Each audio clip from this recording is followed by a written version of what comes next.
ইতালিতে নাগরিকত্ব আইনে বড় পরিবর্তন এসেছে। নতুন ডিজিটাল ব্যবস্থা, কৃত্রিম বুদ্ধিমত্তা ব্যবহার করে আবেদন প্রক্রিয়া দ্রুত হবে। বিদেশে জন্ম নেওয়া শিশুর নাগরিকত্ব সময়সীমা ৩ বছর করা হয়েছে এবং ২৫০ ইউরো ফি মওকুফ করা হয়েছে। জুন মাসের মধ্যে পুরো সিস্টেম চালু হলে অভিবাসীরা স্মার্টফোনে সব ধাপ সরাসরি পর্যবেক্ষণ করতে পারবেন।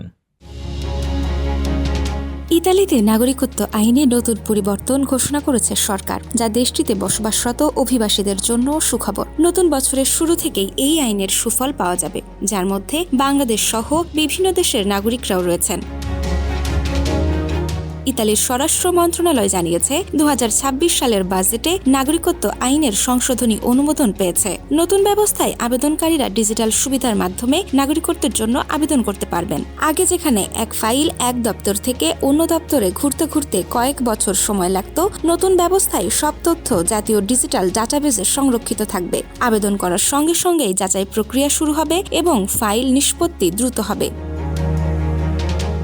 যারা ইতালিতে দীর্ঘ সময় বৈধভাবে বসবাস করেছেন, কৃত্রিম বুদ্ধিমত্তা বা এআই ব্যবহার করে তথ্য যাচাই করা হবে, যাতে ফাইল অপ্রয়োজনীয়ভাবে আটকে না থাকে। বিদেশে জন্ম নেওয়া শিশুদের জন্য সুবিধা বাড়ানো হয়েছে। নাগরিকত্ব ঘোষণার সময়সীমা ১ বছর থেকে ৩ বছর করা হয়েছে এবং ২৫০ ইউরো ফি মওকুফ করা হয়েছে। ইতালিয়া ডিজিটাল ২০২৬ প্রকল্পের আওতায় জুন মাসের মধ্যে পুরো সিস্টেম চালু হবে। আবেদনকারীরা স্মার্টফোন ব্যবহার করে প্রতিটি ধাপ সরাসরি পর্যবেক্ষণ করতে পারবেন। এই উদ্যোগ অভিবাসীদের দ্রুত নাগরিকত্ব দেওয়ার পাশাপাশি দেশটির মূলধারায় অন্তর্ভুক্তি নিশ্চিত করবে।